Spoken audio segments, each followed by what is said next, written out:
Hey guys, so Kiperina will be coming in several days time, and this video we will talk about Kiperina and if you should pull for her. Well, obviously a lot of you has already decided to pull for her, and if you ask me, honestly, just pull for Kiperina. But anyway, we will go through her kit and then you can decide if you really haven't. So, to understand Kiperina's kit, the first thing you want to know about is her skill 2, which is a buff. So this buff will grant a shield and is based on her attack. So 150% of her attack, and for your information, she has about 2000 attacks, base stats. But when you enter the fight, usually you have some extra bonus from her insight plus 5%, and then the Psychube increases attack as well. Percentage wise up to like 8%, so when you add it all together she can get up to over 2200 2300 attack. So her skill 2 basically will give you 150%, but this shield it can stack. Alright, so once you cast it actively you get about 3000 shield value, 3000 to 4000. And if you already have the shield, she will just keep stacking. So this is similar to News Babble, where you have a shield and then News Babble casts another shield, it will just keep stacking. So Kiperina can do the same. And the shield, it can stack up to her attack times 650%. So if her attack is about 2000 each, you multiply that by 6.5, you get about 14,000. I've tested it, you can even push it up to like about 14,000 to 15,000 shield. And for each 600 shield value, she grants anyone with the shield up to 1.5% of crit rate per 600 shield value, and damage dealt 1.2% every 600. So assuming you have about 9,000 shield, Kiperina is providing the party with 22.5% crit rate and 18% damage dealt. All this from the shield, which actually is really good. Okay, you get sustain, you get offensive, all from one skill. But how does she cast many shield and stack it all up? That is due to her insight tree. So when she enters battle, she gets 4 Eureka.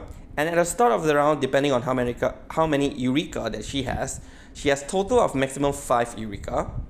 But if you are in Reverie, you can have the, you can have the Myth Manifest that increase your Eureka limit, so she can have more, but it should be like 5.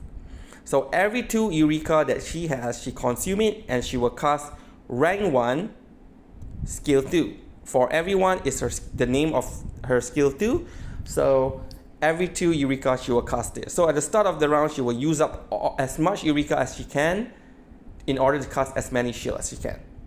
So if you have 5, you will consume 4, you are left with 1, you get 2 shields. Okay, they stacks. If you have 4 Eureka, she will consume all and you also get 2 shield.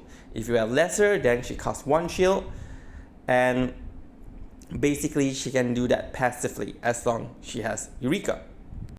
And on top of that, at the start of the round, she will dispel 1 control from all allies. So if you get frozen, she dispel. If you get stunned, she dispel.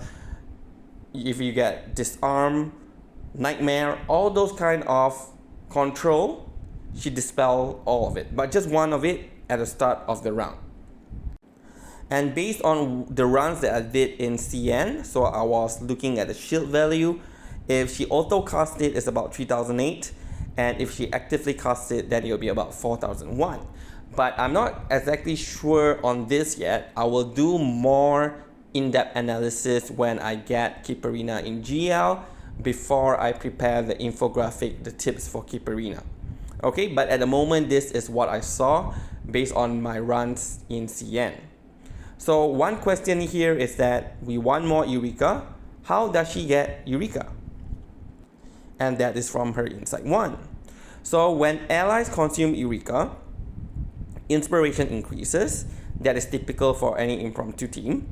After allied teammate or impromptu incantation score 2 critical hits, Eureka +1.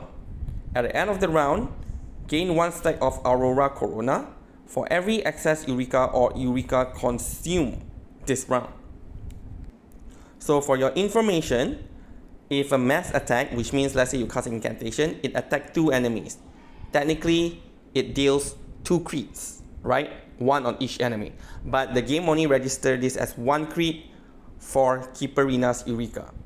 So if you want to get maximum of 4 Eureka per round to get the maximum shield, then you need to at least do 8 crits. Okay? So if you are normally attacking from your incantation, even with AP +1, you can't do so many. So it's like 4 to 5 attacks, so 4 to 5 crits. So she really relies a lot on impromptu in order to attack multiple times, and each time impromptu will be dealing crit, she will gain a whole lot of Eureka.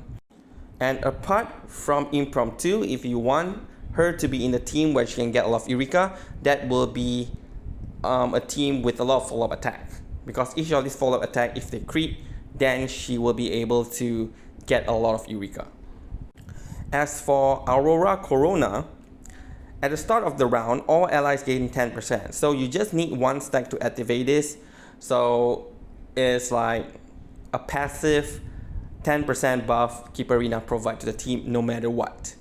But as the game prolongs, or if you are in an impromptu team and there's a lot of impromptu attack and everything, she can easily get this Aurora Corona stacks. And when you can hit 8 stacks, it increases the inspiration on all basic spells. So all the spells in your spell dogs, it will increase by 1 inspiration. And maximum inspiration is actually 5, but with Kiperina doing this, it can go up to 6. Okay, and that is actually not bad for impromptu team. And the thing is, she does this passively. Okay, if you hit 20 stacks, she helps impromptu, only impromptu, not the party, not the team, to convert 50% of excess crit rates into crit damage. Okay, and maximum is 20 stacks. But you don't have to worry about this because this Aurora Corona, it doesn't have a duration. So it will just keep stacking up until 20 and that's it. You get the maximum buff from Kiperina's Insight. For her skill 1, when you cast this spell, if she does have 2 Eureka, it will grant 1 instant of attack to impromptu. However, Kiperina consumed all the Eureka at the start of the round, which means she technically do not have any Eureka left to trigger any +1 instant of attack for impromptu. To the point that most of the time you probably don't even want to use this skill.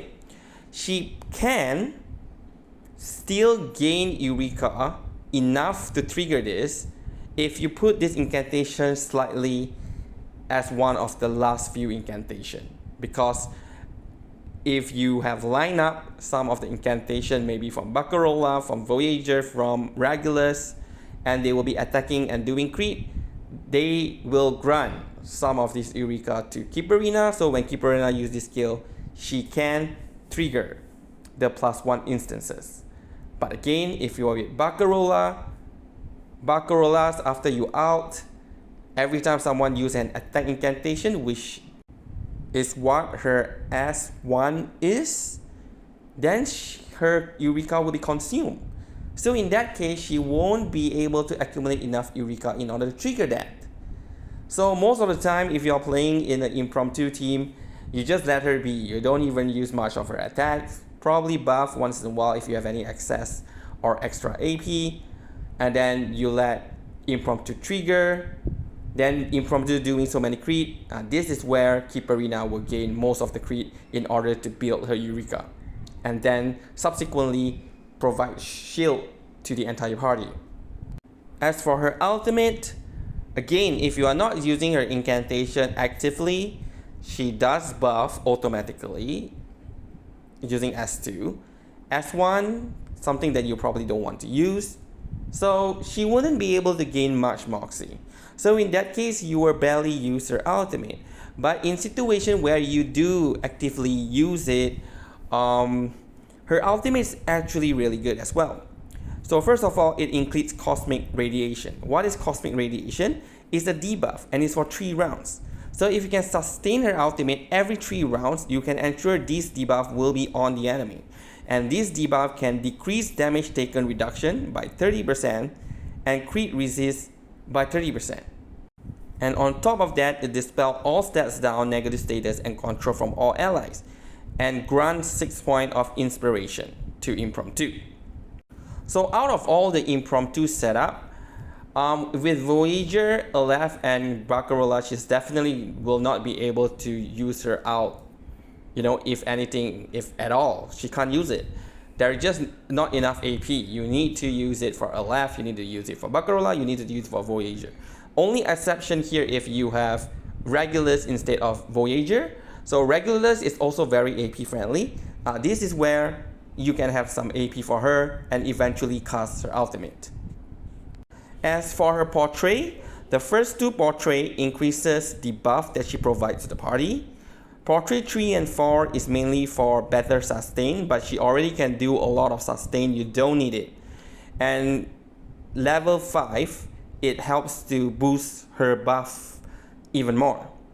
So if you really want to have some Portray for Kiperina, I would say P2, okay, will be okay. You don't really need P3 or P4 for more sustain, but I've been using Kiperina for a while. P0 is entirely fine. Okay, slightly lesser buff is okay. You want her mainly for sustain, and she can do that very, very well at P0. Investing additional Portray to P3 or P4 for more sustain, to me, that will not be worth it. Okay, so just go for P0. And you have so many banners after Kiperina that you want to pull for. So definitely save up for those banners. P0 Kiperina and then Bill. Keep it for the next banner after that. For her Psychube, it provides her the capability to provide even more stats to the party. So if you max out her Psychube at level 5, you are looking at additional 8% attack to the entire party and 24% crit damage to the entire party. So again, assuming if you have 9k shield, so this is a total buff Kiperina can provide to the entire party. First, shield. Due to the shield, she gives about 22.5% crit rate and 18% damage dealt. This is based on 9k shield. Remember, she can go up to 12, 13, 14k shield. If you can really stack it up, you can get even more buffs. Insight, additional 10%. Psychube, 24% crit damage and 8% attack. If you are able to use her ultimate, additional 30% damage taken down. So damage dealt and damage taken down is kind of like in the same category of damage calculation. So let's just add that all up together. 18 plus 10, 28 plus 30. So she provides like 58% damage dealt to the party. That is actually really high.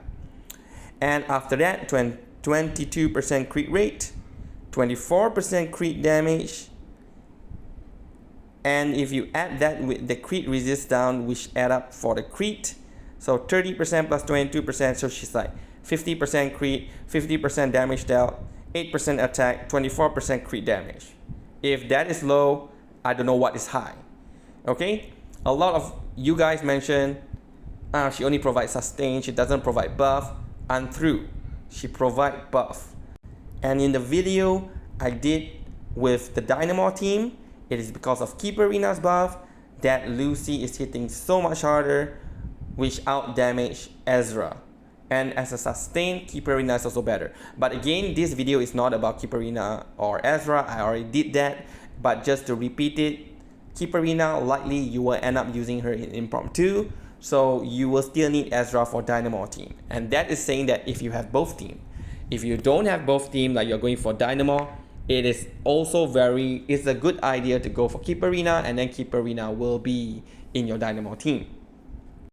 As for the rotation, actually I already mentioned this. With Voyager, likely she will just be standing there. With Regulus, then you will have more AP to use her shield, to use her ultimate.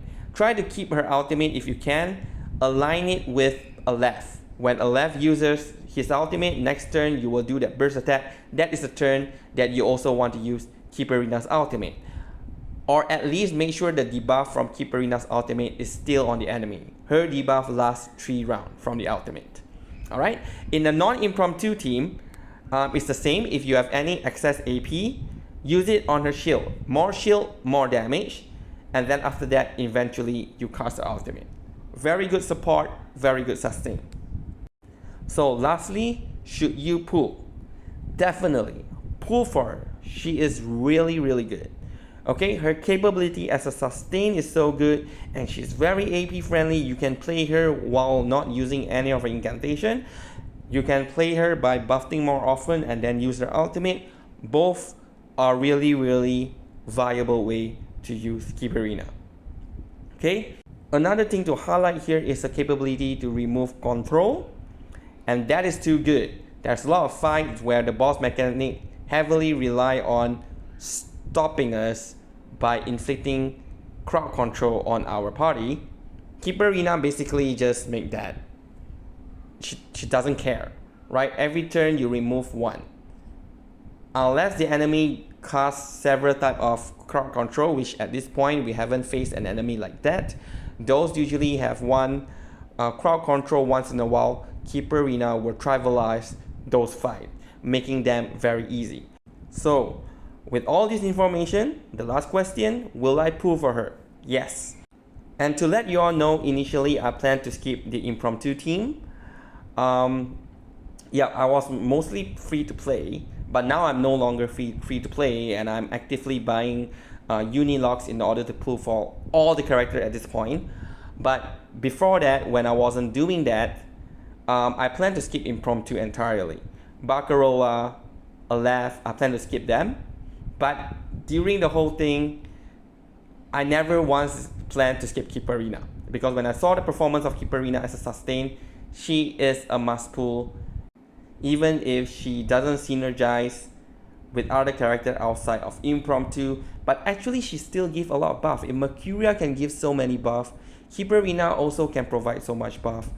So even outside impromptu, it's not a problem, right? So yeah, I never once doubt her capability outside impromptu. I know that she will still work well outside impromptu, so definitely I will pull for her. Okay, so for you guys who is going to pull for her, good luck, and wish you get it maybe in 10 pulls, right? Hopefully my pulls will be like that as well. But yeah, apart from that, thank you very much for watching this video, and have a good day.